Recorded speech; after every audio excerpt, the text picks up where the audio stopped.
Akkam jirtu maqaan kiyya Aliye Geletooti sagantaa yookiin qophii adda dhiyaate irratti atillee hirmaadhuudhaan jedhanii fi wanti naaf kenname Oromoo yoo maal godhe waa ofii waan isa barbaachisu argachuu danda'a jedhu isa gabaabsee daqiiqaa 10 keessatti dhiyeessuuf yaala. Kan duraan namni tokko ta'ee hawaasni waan wayii godhuuf humna qabaachuu qaba jechuudha. Hunniti biyya dhiyaa kanatti bakka torba qoodamee ilaalama. Kan duraa namni tokko waa wayii godhuuf nama lamaa waa godhu ta'uu qaba. Waan nama reward power jedhan jechuudha. Waa wayii namaa kennitee namni illee waa ati barbaadu san godhaa jechuudha. Akkuma mindaa namaa kafalanii waa adda addaa namaa godhanii jeeftii namaa kennanii waan ati barbaadu si hojjechiisu kanaan jechuudha. Lammaffaa nama waan ati barbaanne ofirraa ittiin yookiin humna nama ittiin miidhuu dandeessu jechuudha. Waan amma kawwee ta'u waan namichi waan ati barbaaddu uduman barbaanne akka godhu goosisu jechuudha. Amma mootummaan seera sirbaasee waa adda addaa sirra godheeti giddisiisee waa ati barbaanne akka gootu jechuudha. Humna nama ittiin giddisu qabaachuu. Yoo humna kana qabaatte namni uduman barbaanne waa ati barbaaddu kana godhan. Kan biraa expert power yani beekumsa. Beekumsa yoo qabaatte beekumsa kanaan waan silaa godhamuu qabullee goota namaallee waa gooteeti waa jijjiirtaa jechuudha. Kanaaf namni amaneeti doktorii bira operaasyoonii yeroo godhan uffata ofii godhatee wanti nama isa operaasyoonii isaa godhuuf isaa qalanii wanti jala taa'uuf beekumsa isaa san amanaa jechuudha. Looyerillee nama ajjeeftee ta'e waan adda addaa gootee wanti looyerii bira dhattuuf beekumsa sanii lafa jechuudha. Oromoon beekumsa hajaa isaa baasu qabaachuu qaba. Waa hajaa isaa baasu beekumsa qabaachuu qaba. Karfaffaa information jechuudha. Information power jedhaniiti waan deemaa jiru waan nama kunuunsi kattiidhaa qabu intelligence. Waan deemaa waan namni si miidhuuf deemu itti jiru beekuunillee humna tokko. Waan deemaa jiru kana beektee waan deemaa jiru kana yoo beekte akka ofirraa dhooftu waan biraa waa isa fakkaatu kan dalagdu si gargaaraa jechuudha. Kanaaf information power illee humna tokko jechuudha. Kan biraa connection power. Connection power kun humna ati qabdu osoo hin taane humna ati nama keessaan qabaattu jechuudha. Fakkeenyaaf hunniti amma namni ala jiru qabu tokko paaspoortii biyya faranjiiti. Amma paaspoortii istaatisii kan keessantu humna guddaa si fuudhee biyya adda addaa akkanatti middaa gaarii akkasii kafalan fayyaa bilaashan akka argatu ijoolleen bulee gaarii akka barattu wanti godhu humna ati dhuunfaan qabdu osoo hin taane humna ati istaatisii kan keessii kennu jechuudha. Hariiroo nama biraa nama humna qabu waliin qabaachuun illee waan dhimma humnaatiin ilaallatu. Kun ammoo waan amma amala jechuudha. Amala yeroo siin jedhu nama mirqaansuu danda'u, namni si amanuu danda'u, namni hawaasa bira kaa'achuu danda'u, namni gatii sii kennuu danda'u, waan adda addaa jaalala ta'e waan adda addaatiin sababa waan si keessa jiru irraa ka'e aadaa Oromollee ta'uu danda'a. Waan adda addaa waan gaarii Oromoo nama ajjeesu, Oromoo nama biraallee ofi qabaa, Oromoo maalii ta'an kunniin amma humna jechuudha.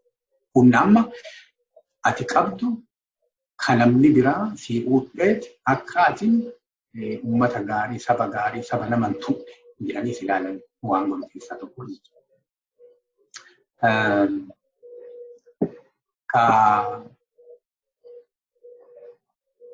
Torboffaa ka humna atiin warra ebaluuti. Warra asitti dhaaqamne jechuudha. Abbaan kiyya kan akkasiiti, maaliin kiyya kan akkasiiti, maaliin waa ati itti hidhamteetu jechuudha. Humna yoo qabaatte waa wayii godhuu dandeettaa jechuudha. Kanaaf deemtanii ilaaluu hin dandeettanii gabaabamatti humna gara torbaatiin jira humna qabaachuu qabda. Gabaabamatti waa namaa godhuu danda'u, waan hin barbaanne miitee waan tokko godhachuu danda'u, hiriiroo nama biraa waliin qabaachuu ta'e, beekumsa qabaachuu ta'e, odeeffannoo qabaachuu ta'e, waan kanneen qabaachuutu waan deemaa jiru kanneen akka sirraa hawwinaa jechuudha. Wanti Oromoon godhuu qabu tokko wanti tokko kan keessa ta'uu danda'u maqaan teoorootikaalii kan keessa ta'uu danda'a. wanti kan kee ka ta'uu danda'u yoo ati tiffachoo ka dandeettu callaate. Yoo ati kan tiffachoo ka hin dandeenye taate wanti sun kan kee akkuma moogaa dhibbaaf amala deemu kan lafti kan kee wanti martuu kan kee nama biraatti kenna jirti. Maaliif humna hin qabdu. Waan kana tiffachoo qabdaa jechuudha. Alagaan maal si godhaa? Eenyullee uumatti fayyadamu amma security keessatti waan amma gara cyber security fi security amma biyya faranjii kana dhimma itti ba'an waa afur goota amma nama alagaa dadhabsiisuu barbaadu. Tokko akka isaan walitti dhufaniiti humna hin taane goota. So denial of service jedhaniiti akka isaan walitti argina. Akka fakkeenyaaf dur Oromoo bakka xixiqqatti qoodanii kutaa adda addaatti baasanii akka waan Oromoo hin taaneef akka inni of ilaalu godhu. Isaa san cabse amma Oromoon waan amma nu Oromoo jedhee didee walitti dhufee Oromiyaa guutuu ta'ee saba ta'ee lafallee qabaatee akkasitti bakka tokko mul'atee yeroo ta'u humna ta'a jechuudha. Waan amma qaladda qoodanii wal godhan san waan amma denial of service yookaan disruption uumata jechuudha. Kan lammaffaa wanti amma lagaan godhu waa ati godhaattu utuu ati hin beekne waa ati irra jirtu beekan jechuudha. Waan amma interception jedhan. Interception kun wanti inni si gargaaru waan lagaan itti jiru waan namni si miidhuuf deemu namni ati wal dorgomtuu godhaaru cufasaa yoo beekte akka salphamu godhataa jechuudha. Maali waan san keessaa qopheeffachuu si gargaaraa jechuudha. Sadaffaa wanti godhani waan kan kee kana hin tuqani irra edaan hin summeessanii. Kun armaan dura yeroo haasofnu Itoophiyaan Oromoo nama bishaan. Itoophiyaan tun shaagixa limatu keessa bu'aan shaayii. Jechuun Oromoo waggaa dheeraa shaagixalee shaayii ta'ee wanti taa'uuf baala shaayii san itti godhaniiti Oromoon kun dhokatee. Amma Oromoon wanti irraa inni irraa dubbataanu duraan bishaan ta'ee achiin booda immoo shaayii illee kan Oromoon keessaa mul'atu wayii goonaa amalatti deemaa jechuudha. So waan biraa keessa buusanii waan biraa fakkeessu. Waan siin taane ati irraa dheessitaa jechuudha. Bishaan guutumaa garuu shaayii masantu bishaan jijjiireetti waan biraa godhani.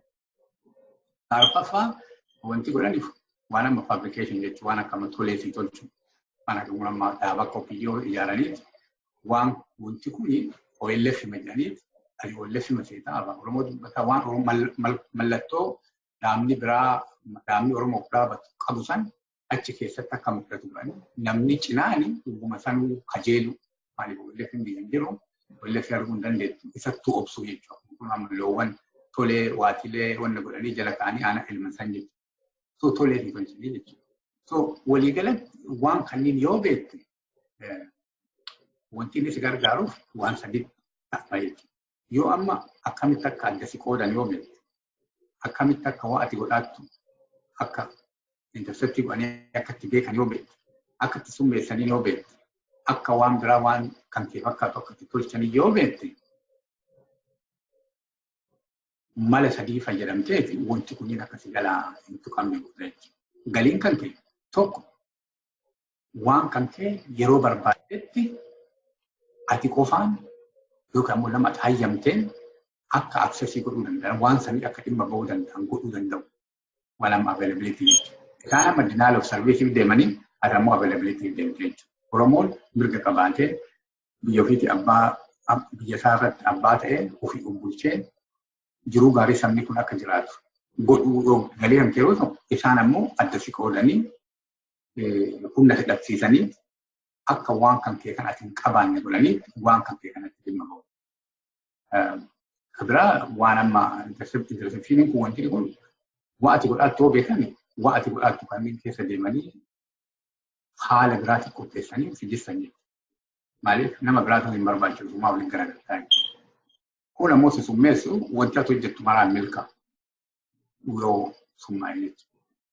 Kanaaf waan kanneen akkamiin irraa eeggattaa tokko meeshaa fayyadamu waan amma tuulsii jechuudha. Teknooloojii adda addaa uumii qabattee maalii taatee waan adda addaa rawwee ta'ee waan si barbaachisu meeshaa waan kanaan itti sisitee hajaan kan kee akka guutamu godhu qabaachuu jechuudha. Asii barbaachisu ilaalchitee kan hajaa kan kee waliin deemu. Kan lammaffaa ammoo waan amma poolisiin procedure jedhanii uuma gootu kanneen maraa karaa itti tolchite jechuudha. Karaa makiinaa kana karaa itti tolchite daa'ima namni kutee keessa seenuu hin qabne kan namni kan keessa deemu waan mara akkasitti tolchiteeti waan poolisiif proosijerii seera jechuu dandeetta adda addaa jechuu dandeetta kun amma tartiiba nama qabsiiftee amala namaa gara tokko luucceessitee gara hajaan Oromoo jirtu kan luuccee akka Oromoo martuu gara akka deemuu danda'u irratti hojjechuu.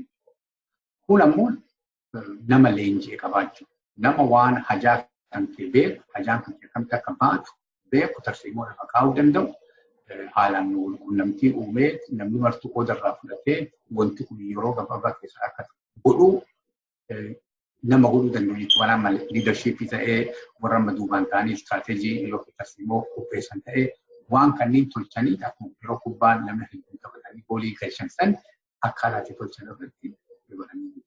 Kanaafuu wanti guddaan namni nama biraa eega malee wanti wayyaa'uu qabu namni martuu guyyaa ganamaa galgala ofirra hojjetee hojjeessuu qaba. Maaliif Oromoo wanti yaani nama adda addaa kana walitti dhufeeti Oromoo ta'a. Wanti bakka biraatti dhufu hin jiru jechuudha. Adaduma namni Oromoo beekumsi isaa wayyaa, qabeenyi isaa wayyaa, humniti isaa wanti adda addaa wayyaa deemuun alagaan illee si quubbu ati akka salphii kaa'uu dandeenya.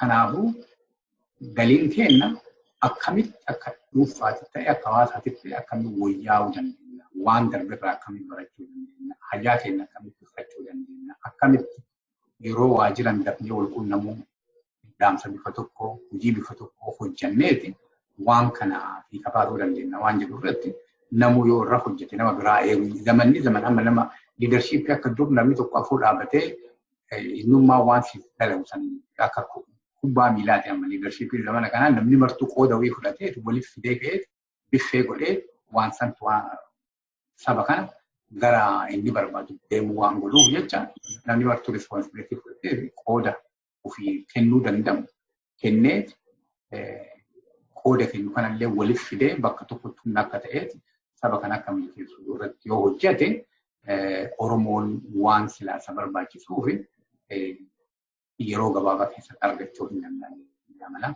Kanaafuu gabaabamatti wanti taatili naa kennanii fi gabaabama kana jira fayyaa ta'a ulfaadhaan.